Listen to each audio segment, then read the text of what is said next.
بسم الله الرحمن الرحیم. د شمشاد ټلویزیون درنو لیدونکو السلام علیکم. پارلماني ټاکنو ته یوازې 10 ورځې پاتې دي. له ټاکنو وړاندې نمایندانو ټاکنیزې مبارزې پیل کړي دي چې دغه ټاکنیزې مبارزې له ټاکنو 48 ساعته مخکې بس کیږي چې هغه بیا د کمپاینونو د سقوط موده ده. د ټاکنیزو مبارزو جریان له یو لړ ستونزو سره مخ دی او یو شمېر نمایندانو له ټاکلې نیټې یعنې د میزان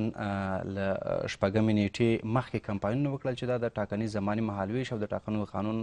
خلاف عمل دی. داسې څرکونه هم ولیدل شول چې د ټاکنو د کمپاینونو په دوره کې یو شمېر نمایندانو داسې کړنې ترسره کړي چې هغه غیر قانوني وي او د کمپاینونو له ډول سره برابرې نه وي. د ټاکنیزو مبارزو په قانوني اړخ په دغه پروسه کې په ستونزو او له سرغړونکو سره په قانوني چلند د ټاکنو د کمیسیون د رسنیو د کمیټې د کمیشنر ښاغلي نورولي خپلواک سره بحث لرو. له دوی سره به د رسنیو د کمیټې پر رول باندې هم خبرې کوو. ډېر ښه راغلاست خپلواک صاحب. ډېره مننه. د لومړۍ پوښتنې په توګه که راته ووایاستئ چې په ټاکنو کمیسیون کې د رسنیو د کمیټې رول او فعالیتونه څه شی دي؟ ډېره مننه. بسم الله الرحمن الرحیم. سلام تاسو ته د شمشاد تلویزیون ډېرو قدرمنو لیدونکو ته. د ټاکنو د قانون د 20مې مادې په اساس باندې د ټاکنیزو مبارزو رسنیزو ټاکنیزو مبارزو د منصفانه نشر او پخش څخه د نظارت په موخه باندې د ټاکنو کمیټه د موقت شکل په توګه باندې ایجادیږي. د دې کمیټې کارونه وروسته د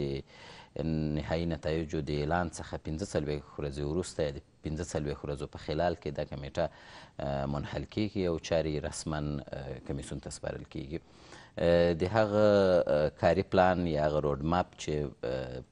قانون کې واضح شوی ده او د قانون په استنباط سره بیا د ټاکنو خپلواک کمیسیون رهبرۍ د یوې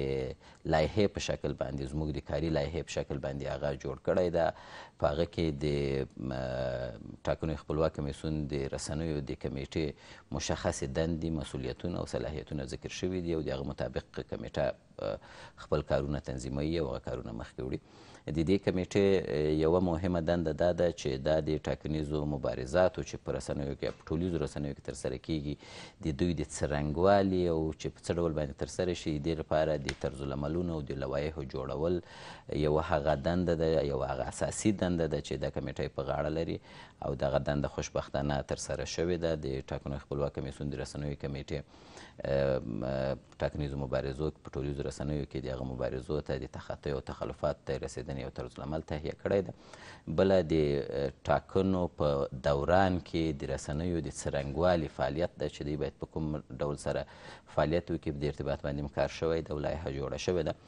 دویمه مهمه دنده چې دا کمیټه لري هغه د ټاکنیزو مبارزاتو څخه یا ټاکنیزې منډې ترړې چې په ټولیزو رسنیو کې ترسره کیږي له دې نه نظارت کوي او دغه نظارت په نتیجه کې بیا هغه نمایندان یا هغه رسنۍ که هغه نهادي او که هغه په فردي شکل باندې د دوی تخلفات او تخطیو ته رسیدنه کوي. درېیمه دنده یې دا ده چې دې کمیټې ته راغلي شکایتونه چې د خلکو کاندیدانو دا په قانون کې ذکر شوي دي سیاسي احزابو یا د سیاسي احزابو د ائتلافونو لخوا څخه دوی ته شکایت کیږي په هغه برخه کې چې پر ټولیزو رسنیو پورې اړوند ولري دغو شکایتونو ته رسیدګي او دغو شکایتونو په ارتباط باندې تصمیم نیول هم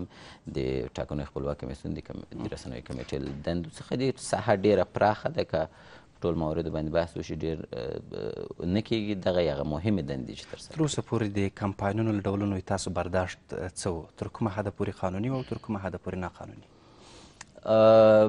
په دې د دې پوښتنې ځواب په ډېر وخت نه مخکې چې زه په دې باندې ابراز نظر وکړم هماغه څه چې د موږ پورې مربوط دی او د ټاکنو خپلواک کمیسیون د رسنیو کمیټې دنده د هغه دا ده چې تاسو په جریان کې یاستئ چې د ټاکنو د معاینه موعد څخه مخکې هغه کمپاینونه چې په ټولیزو رسنیو کې ترسره شوي وو هغه کمپاینونه چې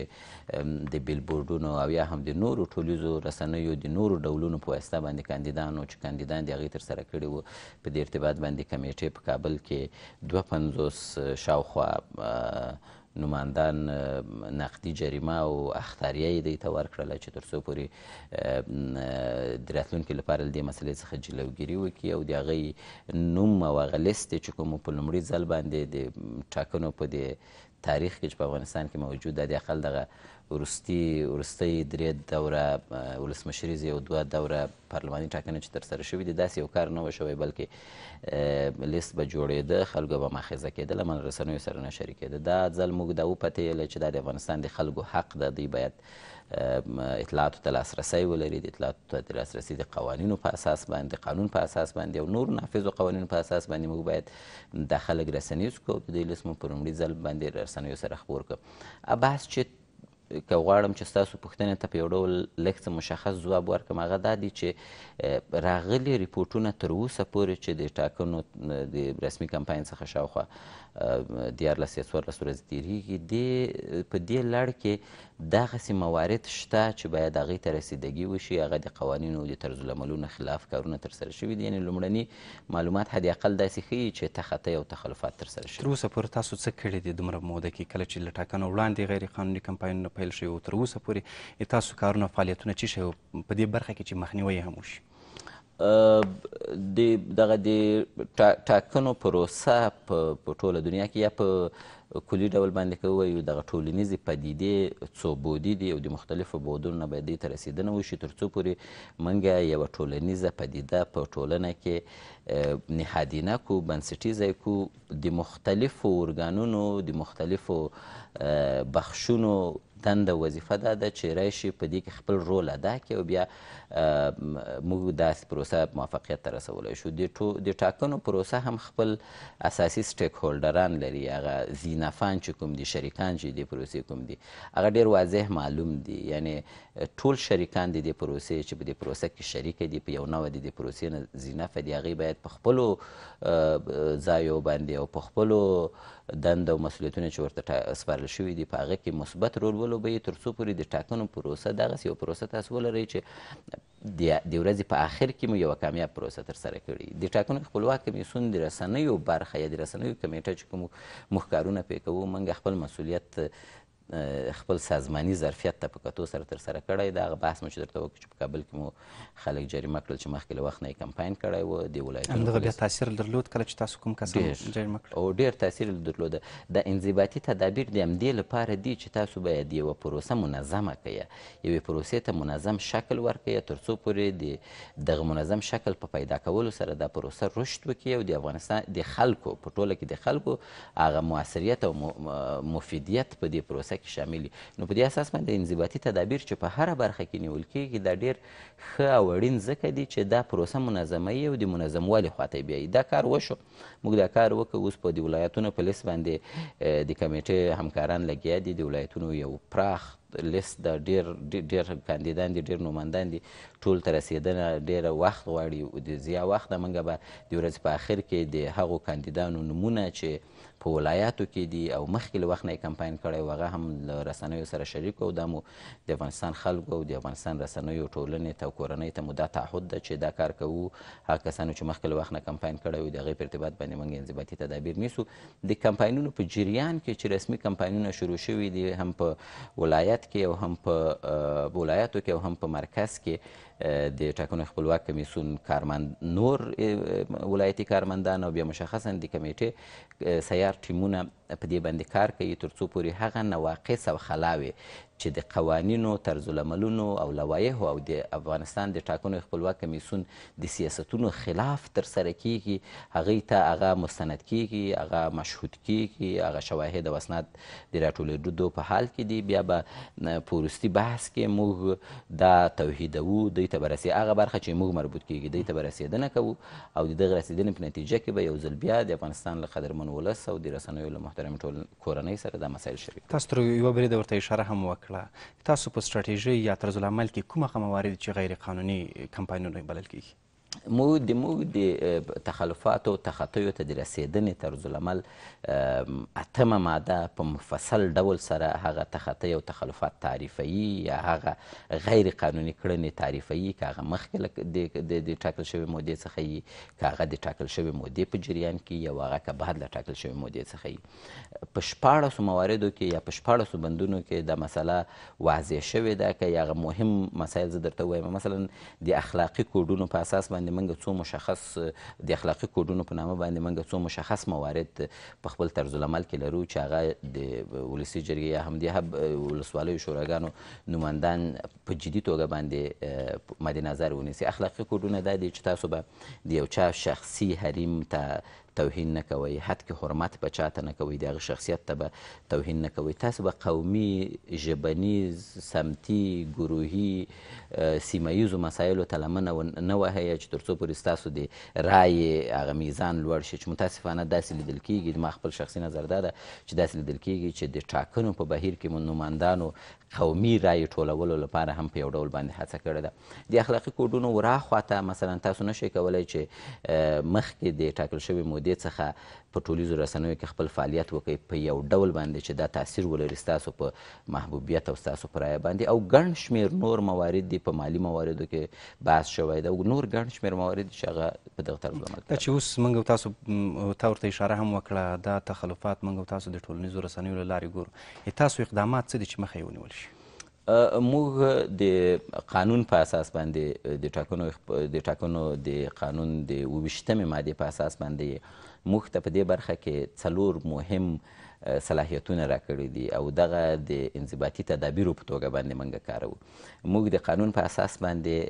په لومړي سر کې یو متخلف ته چا چې تخلف تر سره کړی ده یا تخطي تر سره کړی ده، موږ هغه ته د اصلاح امر کوو چې تاسو مو دا کار اصلاح کړئ. په 2مه مرحله کې موږ خو دا ټولو ته کړی و مخکې اختاریه ورکوو. بلې دا کارونه شوي دي. په 2مه مرحله کې موږ اختاریه ورکوو. په 3مه مرحله کې موږ له 15,000 افغانیو نه تر 100,000 افغانیو پورې په دې باندې جریمه وضع کوو. او 4م مورد ډېر مهم او پیچلی مورد ځکه ده چې په یو ډول باندې ځینې تخطیانې او ځینې تخلفاتو شدت او خفت ته په کتو سره که چیرې شدت لوړ و، د موږ د صلاحیت نه لوړ و. فرض مثال تاسو راځئ یو څوک قابل د دې ده چې هغه باید تر 1,00,000 زیات جریمه شي، ځکه تر 1,00,000 پورې دا جریمې صلاحیت موږ لرو، تر 1,00,000 زیاتې جریمې صلاحیت به د شکایتونو کمیسیون لري. بیا په دغه مورد کې داسې موارد هم راځي چې مثلا ځینې خلک په جریمې باندې بسنه نه کوي، هغوی باید عدلي او قضایي ارګانونو ته معرفي شي. په 4م مورد کې دا راغلی دی چې د شکایتونو کمیسیون د تایید په اساس باندې موږ دا خلک بیا عدلي او قضایي ارګانونو ته معرفي کوو. دا هغه تدابیر دي چې نیول شوي دي. د ټاکنو د پروسې د شروع کېدو سره د رسنیو کمیټې خپل مسؤلیت ترسره کړی ده. د اعلامیو او اختاریو په صادرولو سره یې څو ځلې ګوتڅنډنه کړې ده نوماندانو ته چې تاسو دغه موردو ته رسیدګي ونه کوئ. زموږ طرزالعمل په ویبسایټ کې خپور ده، د یوې رسمي اعلامیې او رسمي مطبوعاتي کنفرانس په ترڅ کې موږ دا طرزالعمل رسنیز که په ویبسایټ ته مو پورته که او زه مطمئن یم چې ټول نوماندانو ته رسېدلی یم. تاسې په 4 مرحلو کې کمپایني تخلفاتو ته رسیدګي کوئ. تاسو اوس په کومه مرحلې کې یاستئ؟ کومې مرحلې پورې رسېدلي یاستئ؟ پیښې ته په کتو ده دغه مسله. یعنی تاسو داسې پیښې لرئ، مثلا موږ خو د کابل په ارتباط باندې مو چې 52 کسانو ته نقدي جریمه ورکړله او اختاریه مو ورته صادره کړله. په دې برخه کې موږ 3مې مرحلې ته رسېدلي یو. اما د ټاکنو د پروسې د شروع کېدو سره موږ دغه 2 مرحلې په څو واره باندې تکرار کړي دي. یو ځل بیا د ټاکنو د رسمي کمپاین په ترڅ کې موږ اعلامیه ورکړې دي او دغه اختاریه مو ثابته کړې ده. دا مو ویلي دي چې د سکوت په دوره کې په هیڅ وجه باندې رسنیز کمپاین چې په رسنیو کې تاسو په یو ډول باندې هغه کمپاین په ټولیزو رسنیو کې کمپاین وبلل شي، تاسو باید د سکوت په دوره کې سکوت اختیار کړئ. خلک پرېږدئ چې په آرامو مغزو سره خپل تصمیم ونیسي، خپل راتلونکي استازي په آرامو مغزو سره وټاکي، تر څو پورې د ټاکنو د سکوت دورې یو منطق هم همدغه ده چې خلک پرېښودل شي چې د اقل فکر وکړي. دغه 20 ورځې مبارزات چې تیر شوي دي، تاسو چې په ټلویزیون کې راغلي یاستئ، تاسو چې خپلې برنامې ویلي دي، تاسو چې چې له خلکو سره وعدې کړي دي، تاسو چې پارلمان ته یې تګ کوم ابزار کارولی دي، دې ټولو ته په کتو سره خلک دا فکر له ځان سره وکړي چې کوم وړ نومانده چې زه باید رایه ورکړم، په دې اساس باندې هم دغه 2 ورځې ډېرې مهمې دي، 40 ساعته، او په دغه سکوت په دوره کې هیڅ کاندید او هیڅ نومانده دا حق نه لري چې دغسې یو حرکت وکړي چې هغه کمپایني حرکت ونومول شي. په کابل کې تاسو 52 تنه جریمه کړل. هغه کسان 52 کسان چې تاسو جریمه کړي وو په کومو ډولونو یې له قانون سره غړونه کړې وه، او یا ځینې نور وکیلان یا په خپله همغه نوماندان اوس په همغه دوره کې قرار لري، یعنې بیا څوک ځینې داسې کسان شته چې جریمه شي؟ د 52 کسانو په ارتباط باندې چې مشخص درته وایم، دوی په مجازي صفحو کې چې د ټولنیزو رسنیو یوه مهمه برخه ګڼل کیږي، ټویټر او فیسبوک او دغه مسایل، بخصوص فیسبوک کې د ځان لپاره په مستقیم او غیر مستقیم ډول باندې کمپاین کړی و. دا کمپاین داسې و چې د دوی تصویرونه خپاره شوي وو، حتی د ځینو ټاکنیز نښانونه، ټاکنیزې شمیرې او د دوی دغه اوسني عکسونه چې ډیزاین شوي دي، د همدې ډیزاین عکسونه چې اوس یې موږ د ځینو په دې ښار او واټونو کې وینو، همدغه ډیزاینونه مخکې له وخت نه خپاره شوي وو په فیسبوک کې د مختلفو مجراو له لارې نه، څوک د ملاتړو په نامه باندې، څوک د انډیوالانو په نامه باندې، څوک د چیش په نامه باندې، چې په یو ډول باندې د دوی هغه د رسمي کمپاین بڼه یې درلودله او د دوی په رایو باندې مستقیم تاثیر کوي. یو مورد دا و. دویم مورد 2 برخې درلودلې. یو برخه یې دا وله چې دوی مخکې له دې نه چې کمپاین شروع شي د مختلفو عنوانونو لاندې خپل بیلبورډونه چاپ کړي وو، او د بیلبورډونو په واسطه باندې، بیلبورډ هم یو د ټولنیزو رسنیو یوه برخه ده، د دې په واسطه باندې دوی خپل کمپاین کړی و. هغو مسایلو ته رسیدګي وشوله تر ډېره بریده پورې چې بیا د قدرمن نوماندان تر نیوکې لاندې راغلل او زموږ سیار ټیمونو هغه مثبته هغه پیدا کړل. هغه دا و چې تاسو باید په 6 د میزان باندې چې انتخابات شروع کیږي، په 5 باندې چې کله د شپې 12 بجې کیږي، له 12 بجو نه چې کله 6 د میزان داخل شي، تاسو باید رسمي کمپاینونه پیل کړئ. تاسو ډیری نوماندان تر 100,000 افغانیو پورې جریمه کړه. دوی غیر قانوني کمپاینونه کړي وو، یعنی غیر قانوني کمپاینونه یوازې تر همدې حده پورې کړي وو چې 100,000 افغانۍ باید جریمه شي، یا فکر کوئ چې هماغه غیر قانوني کمپاینونه یې زیاته ګټه کړې وه دوی د خپلو ټاکنو لپاره؟ ډېره ګټه یې ورته کړې وه. متاسفانه زموږ صلاحیت هم دومره ده، موږ د قانون په اساس باندې همدغه تر 100,000 افغانۍ پورې دا صلاحیت لرو. مخکې مې هم د بحث ته اشاره وکړله،